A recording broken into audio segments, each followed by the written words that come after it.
Hello dear students, स्वागत है एक बार फिर से आपके अपने चैनल डिफेंस ट्यूटर में। आज की इस वीडियो में हम बात करेंगे कोस्ट गार्ड, नाविक, जीडी, डीबी और यांत्रिक के रिगार्डिंग साइंस के प्रैक्टिस सेट नंबर 7 को। इससे पहले हमने आपके लिए 6 और भी प्रैक्टिस सेट्स को दिया है, तो जिन लोगों ने उन प्रैक्टिस सेट्स को नहीं देखा है तो प्लेलिस्ट से जाकर आप सभी प्रैक्टिस सेट्स को देख सकते हैं। तो आज की इस वीडियो में भी आपको कंबाइंड क्वेश्चन ही दिए जाएंगे जैसा कि आपको यहाँ पे लिखा गया है। तो चलिए बढ़ते हैं इस वीडियोज़ की ओर। और इन वीडियोज़ के पीडीएफ के रिगार्डिंग, इससे प्रीवियस बैचेस के सभी पीडीएफ के रिगार्डिंग, प्रैक्टिस सेट्स के पीडीएफ के रिगार्डिंग हमने आपके लिए 89 रुपीज़ का बैचेस प्लान किया है। तो आप सभी लोग उस बैचेस को जाकर ले सकते हैं। ये बैचेस आपको बहुत ही बेनिफिशियल होंगे। कैसे इस बैचेस को लेना है, क्या करना है, आपको सिंपली जाना है चैनल पे, यानी आप जिस चैनल पे अभी वीडियोज़ देख रहे हैं उस चैनल पे जाना है और आपको स्टार्टिंग में एक वीडियोज़ दिख जाएगा। आप उस वीडियोज़ को देख लीजिएगा, आपको सारी इन्फॉर्मेशन वहाँ पे मिल जाएंगे। ठीक है, तो चलिए बढ़ते हैं अपने इस वीडियो लेक्चर्स की ओर। पहला क्वेश्चन आप यहाँ पे देख सकते हैं, लिखा जा रहा है यहाँ पे। चलिए, तो पहला क्वेश्चन यहाँ पे है कि the substance most commonly use as food preservative is, यानी कहना मतलब कि खाद्य परीक्षण के रूप में सर्वाधिक प्रयोग किया जाने वाला कौन सा पदार्थ होता है। यानी फूड प्रिजर्वेटिव्स का मतलब क्या होता है कि फूड यानी भोजन का रक्षा करना, प्रिजर्व करना। ठीक है, तो फूड को प्रिजर्व करने के लिए हम कौन से सब्सटेंस का इनमें से यूज करते हैं। तो फूड को प्रिजर्व करने के लिए हम sodium salt of benzoic acid का यूज करते हैं। तो इसका आंसर हो जाता है ऑप्शन नंबर 4, यानी बेंजोइक एसिड का सोडियम नमक, यानी sodium salt of benzoic acid. ठीक है, ये आपका एक प्रकार का फूड प्रिजर्वेटिव है।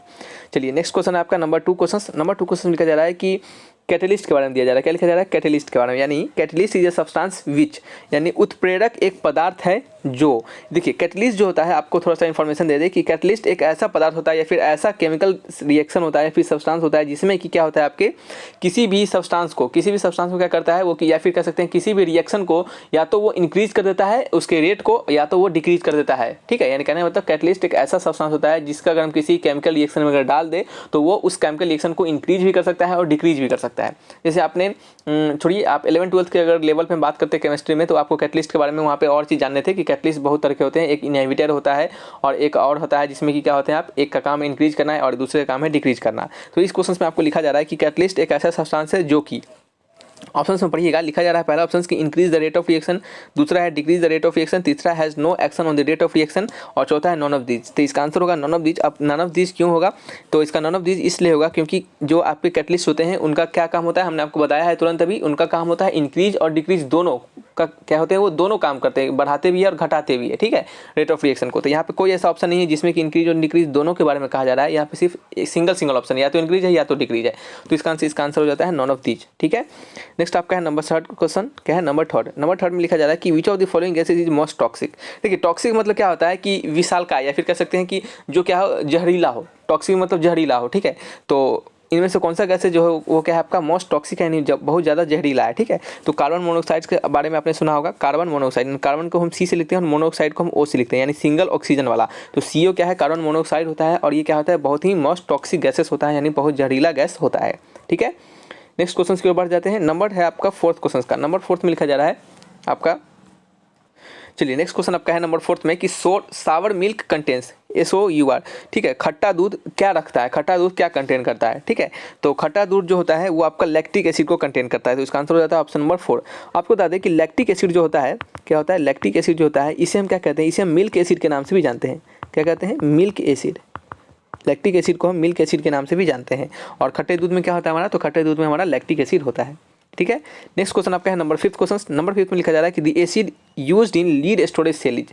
दो एसिड जो आपके एसिड होते हैं, यानी कहने का मतलब आपका जैसे अम्ल जो होते हैं, जिसे हम अम्ल कहते हैं, एसिड मतलब अम्ल। ठीक है, जो अम्ल आपके होते हैं कहाँ पे, आपके लीड स्टोरेज सेल में, वो कौन से होते हैं, यानी इनमें से कौन सा स्टोरेज आपका जो एसिड है वो आपके लीड स्टोरेज सेल में यूज किया जाता है। तो लीड स्टोरेज सेल में हम सल्फ्यूरिक एसिड का यूज करते हैं। जैसे बहुत प्रकार के बैटरी होते हैं, आपने पढ़ा होगा, लीड कैडमियम बैटरी होता है और भी, मतलब हमें ज़्यादा नाम अभी याद नहीं है। तो ये भी आपका एक लीड स्टोरेज होता है, लीड कैडमियम होता है और भी निकेल इस करके कुछ एक बैटरी होता है। मतलब बहुत अलग अलग प्रकार के बैटरी होते हैं, सभी में अलग अलग सब्सटेंस का यूज किया जाता है, अलग अलग पदार्थ के यूज किए जाते हैं।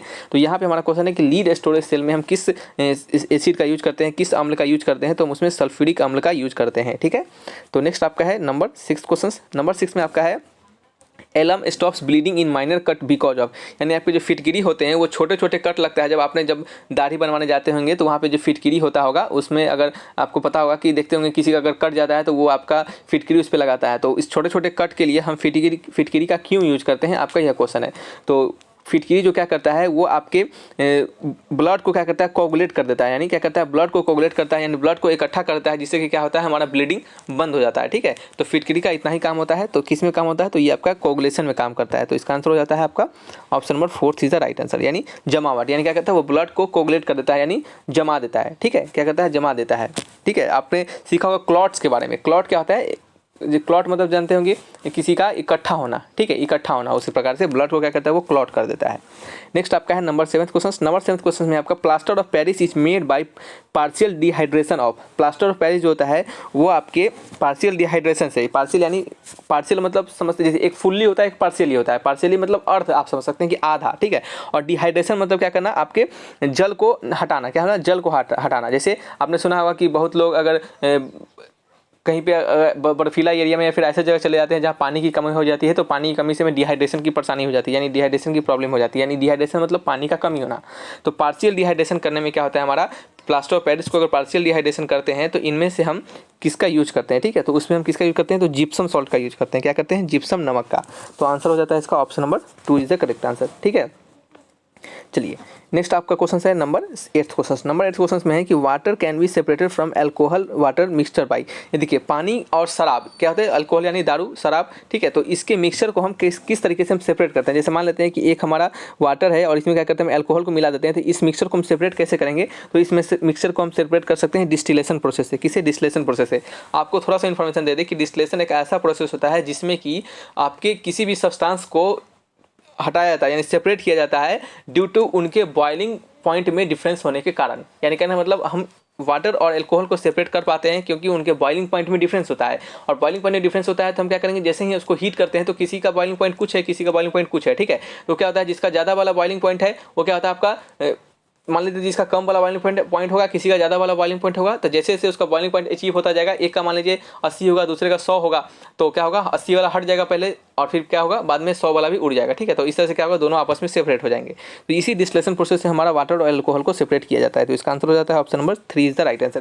देखिए, हम जो एक्स्ट्रा आपको इन्फॉर्मेशन देते हैं ये हम आपके नॉलेज के लिए देते हैं कि आपको इस तरीके से भी अगर आपको याद रह सके तो क्वेश्चन आपको याद रहेगा, ज़्यादा एकदम रटने का जरूरत नहीं पड़ेगा। नहीं तो हमें सिंपल क्या रहता है, water is separated by alcohol by which तो हमें बोल देते हैं डिस्टिलेशन हो गया, आंसर नेक्स्ट क्वेश्चन की तरफ बढ़ जाते हैं। ठीक है, तो ऐसा भी कर सकते हैं, लेकिन नहीं, हम आपको थोड़ा सा इन्फॉर्मेशन देते हैं ताकि आपको याद भी रह सके और थोड़ा सा एक्स्ट्रा नॉलेज भी मिल सके।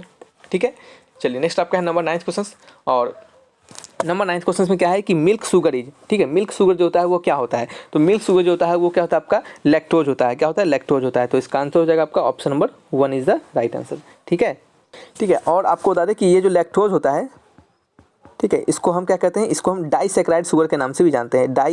मान लेते हैं अगर ऑप्शन में आपका थोड़ा सा डिफरेंट करके दे दे, लैक्टोज ना लिख के आपको डाइसैकेराइड शुगर लिख दे। ठीक है, तो आप क्या लिख सकते हैं, हालांकि डाइसैकेराइड शुगर और भी बहुत सारे होते हैं, डाइसैकेराइड शुगर और भी बहुत सारे होते हैं, लेकिन यहाँ पे आपको बता दें कि लैक्टोज होते हैं आपके, वो भी एक प्रकार के डाइसैकेराइड ही शुगर है। ठीक है, चलिए आपने सीखा होगा कि मोनोसेक्राइड, डाइसैकेराइड, ट्राइसैकेराइड, पॉलीसेक्राइड, इन सभी के बारे में। ठीक है, तो ये हमारा डाइसैकेराइड शुगर होता है। नेक्स्ट आपका है नंबर 10 क्वेश्चन। नंबर 10 क्वेश्चन लिखा जा रहा है कि petroleum is a mixture of. Petroleum जो होता है वो किसका मिश्रण होता है, तो पेट्रोलियम क्या होता है, आपके हाइड्रोकार्बन का मिक्सचर होता है। तो इसका आंसर हो जाता है option number 2 is the correct answer. What is hydrocarbon, hydrocarbon यानी ऐसा कह सकते हैं केमिकल सब्सटेंस जो कि हाइड्रोजन और कार्बन से मिलकर बना हुआ हो। ठीक है, तो इस तरीके से क्या करते हैं, हमारे ये आपके पेट्रोलियम जो होता है वो हाइड्रोकार्बन का मिक्सचर होता है। तो ये वीडियोस हमारा यहीं पे एंड होता है। ये आपके 10 क्वेश्चन थे जो कि हमने आपको यहाँ पे बताया है। इसी प्रकार से प्रयास किया जाए कि और भी आपके इंपॉर्टेंट क्वेश्चन जो कि हो आपको दिया जाए। और मैथमेटिक्स और आपके फिजिक्स इन सभी की वीडियोस जीडी के रिगार्डिंग चल रहे हैं, डीबी के रिगार्डिंग मैथमेटिक्स के वीडियो चल रहे हैं, साइंस की वीडियो आपको यहाँ पे मिल ही रहा है। और बच गए आपके रीजनिंग के वीडियोस। तो रीजनिंग के आप प्रीवियस बैचेज के यानी 01, 20, 22 बैचेज के आप क्या करेंगे, 01, 20, 22 बैचेज के आपका काम है किसका देखना, इसका आपको रीजनिंग का कह सकते हैं कि एनालॉजी और आपके कोडिंग रिकॉर्डिंग, ये 2 चैप्टर को हमने बताया है, तो आप उसको देख लीजिए। और देन फिर जल्द ही आपको कुछ समय में आपके रीजनिंग के भी लेक्चर स्टार्ट होंगे ताकि आपका रीजनिंग ज़्यादा समय नहीं लेंगे आपका, वो जल्दी आपको कवर कर देंगे। ठीक है, लेकिन आपको कुछ समय के बाद स्टार्ट होगा, सो परेशान नहीं होना है उसके लिए। ठीक है, और साइंस के प्रीवियस बैचेज के सारे वीडियोज़ को देखना है, उससे भी प्रीवियस बैचेज के सारे वीडियोज़ को देखना है, क्योंकि साइंस एक ऐसा चीज़ है कि जितना ज़्यादा वीडियोज़ आप देख लीजिएगा उतना ज़्यादा नंबर ऑफ क्वेश्चन को आप प्रैक्टिस कर पाएंगे। ठीक है, तो ये आपको हेल्प करेगा। तो चलिए रखते हैं इस वीडियो को यहीं पे, मिलेंगे नेक्स्ट वीडियो में। Thanks for watching my video, तब तक के लिए बाय बाय।